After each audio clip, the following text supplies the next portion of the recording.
राधे राधे दोस्तों एक बार नारद जी भ्रमण करते हुए विष्णु भगवान जी के पास जाते हैं और कहते हैं कि हे नारायण, पतिव्रता स्त्री क्या होती है, पतिव्रता स्त्री के क्या गुण होते हैं। तब विष्णु भगवान कहते हैं कि हे नारद जी, आज मैं आपको एक पतिव्रता स्त्री की ऐसी कहानी बताऊंगा जिसे सुनते ही आपके मन के सारे भ्रम दूर हो जाएंगे। विष्णु भगवान ये भी कहते हैं कि पतिव्रता स्त्री की ये कहानी जो भी सुनेंगे उनके 32 पाप माफ हो जाएंगे। पतिव्रता स्त्री के नाम और उनके गुण सुनने मात्र से ही हमारे कुछ पापों का नाश हो जाता है। तो इस कहानी को चलिए हम ध्यान से सुनते हैं। विष्णु भगवान कहते हैं कि ये प्राचीन काल में एक बहुत सुंदर नगरी थी। उस नगरी में एक ब्राह्मण रहते थे। ब्राह्मण अपने पुराने पापों की वजह से कोढ़ी हो गए थे। उनके शरीर से हमेशा पस निकलता था, मवाद निकलता था। ब्राह्मण हमेशा अपने बिस्तर पर पड़े रहते थे। उनकी पत्नी ब्राह्मणी बहुत सेवा किया करती थी ब्राह्मण की। अपनी सारी इच्छाओं को मारकर अपने पति की सेवा में लगी रहती थी। वो अपने पति को सब कुछ समझती थी।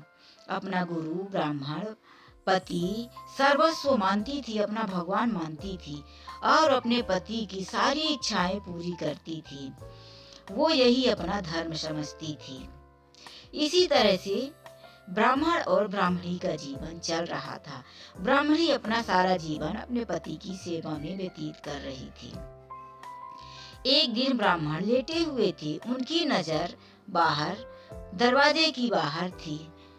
तभी दरवाजे के सामने से एक सुंदर वेश्या निकलती है। ब्राह्मण उस वेश्या को देखते ही मोहित हो जाते हैं। उस वेश्या का शरीर इतना कोमल और सुंदर था कि उस वेश्या के शरीर को पाने के लिए ब्राह्मण बेचैन हो जाते हैं। ब्राह्मण लंबी लंबी सांसें लेने लगते हैं और जैसे ही वो वेश्या उनकी आंखों से ओझल हो जाती है, ब्राह्मण एकदम शांत भाव से आहें भरते हुए शांत हो जाते हैं। तब उनकी पत्नी आती है और पूछती है, क्या हुआ स्वामी जी, आपको क्या कष्ट हो गया है, क्या तकलीफ हो गई है, बताइए, मैं आपकी क्या सेवा करूं। तब ब्राह्मण बोलते हैं, प्रिय, तुम इसमें मेरी कोई सेवा नहीं कर सकती हो। तुम क्या, दुनिया की कोई भी पत्नी अपने पति की ये सेवा नहीं कर सकती। ब्राह्मण की पत्नी बोलती है कि ऐसा मत कहिए स्वामी जी, ऐसी कौन सी बात है जो मैं आपकी पूरी नहीं कर सकती। यदि मैं आपकी ये बात पूरी नहीं कर सकती तो मेरे जीवन का कोई मतलब नहीं। यदि मैं पूरी कर लेती हूँ तो मैं तीनों लोकों में अपने आप को सबसे धन्य स्त्री समझूंगी। पत्नी की बहुत जिद करने के बाद ब्राह्मण कहने लगे कि अभी अभी यहाँ से एक बहुत ही सुंदर वेश्या निकली है। उसका शरीर बहुत ही सुंदर कोमल, उसकी बड़ी बड़ी हिरनी जैसी आंखें। मैं उसे देखते ही मोहित हो गया हूँ। मैं उसके शरीर को पाने के लिए तड़प रहा हूँ। बहुत ही बेचैन हूँ मैं उसे देखने के लिए, उसे पाने के लिए। तब ब्राह्मण की पत्नी बोलती है कि स्वामी जी, आप दुखी मत होइए, मैं आपकी ये इच्छा जरूर पूरी करूंगी। ब्राह्मण अपनी पत्नी की बात सुनकर बहुत खुश हो जाते हैं। उन्हें लगता है कि अब मेरी ये अंतिम इच्छा पूरी हो जाएगी और मेरा जीवन सफल हो जाएगा।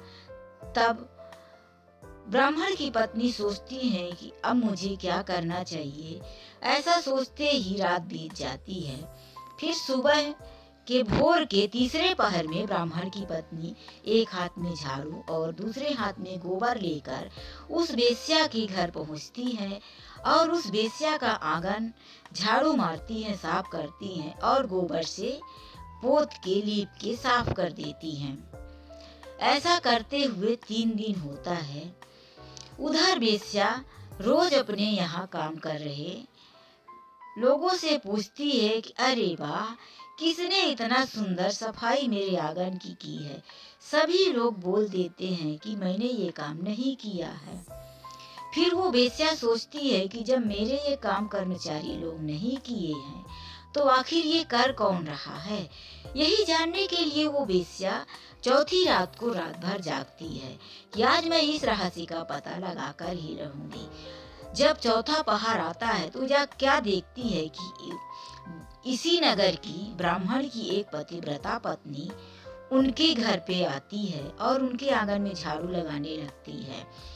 तभी वो वेश्या उनसे कहती है कि राम राम राम राम राम, आप क्या कर रही हैं? आप इस कलंकिनी औरत के आंगन में झाड़ू क्यों लगा रही हैं? आप मुझे और पापों का भागीदार क्यों बना रही हैं? आप तो देवी हैं, आप पतिव्रता स्त्री हैं, फिर आप यहाँ ऐसा क्यों कर रही हैं? आपको मुझसे क्या चाहिए? क्या कर सकती हूँ मैं आपके लिए? तब ब्राह्मण की पत्नी बोलती है कि देखो, मुझसे आपसे कोई धन दौलत पैसे कुछ नहीं चाहिए, मुझे आपकी एक मदद चाहिए। आप यदि मेरी मदद करती हैं तो मेरा जीवन सफल हो जाएगा, मैं पूरे जीवन आपके आभारी रहूंगी। ब्राह्मण की पत्नी अपने पति के लिए दोनों हाथ जोड़कर खड़ी हो जाती है। तब वेश्या कहती है कि आप मुझे बार बार पापों का भागीदार बना रही हैं, शर्मिंदा कर रही हैं। एक तो पतिव्रता स्त्री मेरे आंगन में आई हैं और ऊपर से मेरे सामने हाथ जोड़ रही हैं, आप मेरे पैरों में गिर रही हैं। आपको जो चाहिए वो मैं करूंगी, आप जैसा कहेंगी मैं वैसा करूंगी, आप एक बार बोलिए तो सही। तब ब्राह्मण की पत्नी थोड़ा सा कुचाते हुए कहती है कि आप जब यहाँ से कुछ दिन पहले गुजर रही थी मेरे घर के सामने से, तो मेरे पति की नजर आप पर पड़ी और मेरे पति आपके शरीर पर मोहित हो गए हैं, उन्हें आपका शरीर चाहिए। मन में वेश्या विचार करती है कि उस कोढ़ी और बदबूदार ब्राह्मण को अपना मैं शरीर कैसे सौंपूंगी, लेकिन उधर पतिव्रता स्त्री की बातें भी तो वो नहीं टाल सकती थी। उनकी बातों को ना टालते हुए उसने कहा, ठीक है देवी, आप अपने पति को यहाँ पर रात को ले आइए जिससे कि कोई देखे ना, और आप यहाँ से अभी चले जाइए, लोग यहाँ आपको देखेंगे तो आपके बारे में क्या सोचे थे। ब्राह्मणी वहाँ से चली आती है। ब्राह्मण की पत्नी घर आकर अपने पति से कहती है कि स्वामी जी, मैंने आपका काम कर दिया है, आपको उस वेश्या के पास मैं लेके जाऊंगी। ब्राह्मण कहते हैं कि प्रिय, मैं तो चल नहीं सकता, तो मैं कैसे उस वेश्या के घर तक जाऊंगा। तब ब्राह्मण की पत्नी बोलती है कि आप चिंता ना करें स्वामी जी, मैं आपको अपने पीठ में बिठाकर ले जाऊंगी। दूसरी रात आधे पहर में ब्राह्मणी अपने पति को अपने पीठ पर बिठाकर रात को जा रही होती है। रास्ते पर एक छोटा सा जंगल पड़ता है। उसी जंगल में अभी मैं इस रावण को जला के भस्म कर रहे होते हैं। उस ऋषि को उनको वहाँ के राजा श्राप दिए रहते हैं, श्राप देकर उन्हें सूल पर चढ़ा देते हैं। सूल पर ऋषि जी चढ़े रहते हैं, इसके बाद भी वो अपनी तपस्या में लीन रहते हैं। जब ब्राह्मणी अपने पति को लेकर जा रही होती है तो ब्राह्मण का पैर ऋषि जी को लग जाता है। ऋषि जी की तपस्या भंग हो जाती है और वो वहीं पर ब्राह्मण को श्राप दे देते हैं कि सूरज निकलते ही तुम्हारे पति की मृत्यु हो जाएगी, क्योंकि तुमने मेरी तपस्या भंग की है। ब्राह्मण की पत्नी बहुत दुखी हो जाती है और बहुत माफी मांगती है, लेकिन ऋषि जी बोलते हैं कि अब कुछ नहीं हो सकता।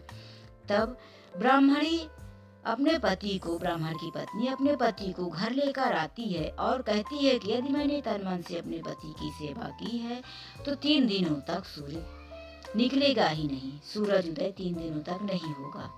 अब 3 दिनों तक सारे संसार में रात ही रह गई, सूर्य उदय हुआ ही नहीं। तब सभी देवी देवता भगवान विष्णु के पास गए और कहने लगे कि हे प्रभु, ये क्या हुआ, सूर्य उदय क्यों नहीं हो रहे। सूरज भगवान के पास गए और बोले। तब सूर्य देवता सारी बातें बताई कि उनकी एक धरती पर एक पतिव्रता स्त्री के श्राप की वजह से मैं नहीं उदय हो पा रहा हूँ।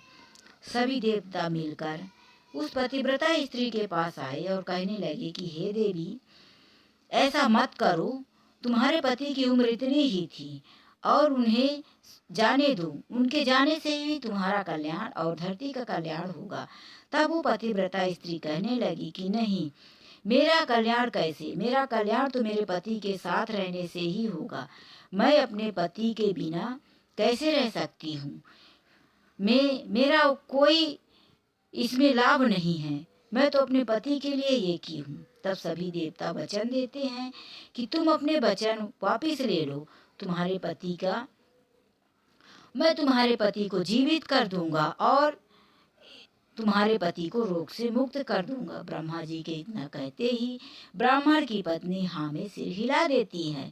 तभी सूर्य उदय होता है और ब्राह्मण जलकर भस्म हो जाते हैं। लेकिन ब्रह्मा जी के दिए हुए वचनों के अनुसार एक सुंदर युवक ब्राह्मण फिर सुंदर और जवान रूप में उठ खड़े होते हैं। फिर स्वर्ग से एक सुंदर सा विमान आता है। ब्राह्मण और ब्राह्मण की पत्नी दोनों उसमें बैठकर स्वर्गलोक को चले जाते हैं। तो दोस्तों, यदि आपको ये कहानी अच्छी लगी हो तो लाइक करें, वीडियो को लाइक करें और चैनल में नए हैं तो ऐसे ही कहानी सुनने के लिए इस चैनल को सब्सक्राइब करें। मिलते हैं एक ऐसी ही नई वीडियो के साथ। राधे राधे, जय श्री कृष्णा।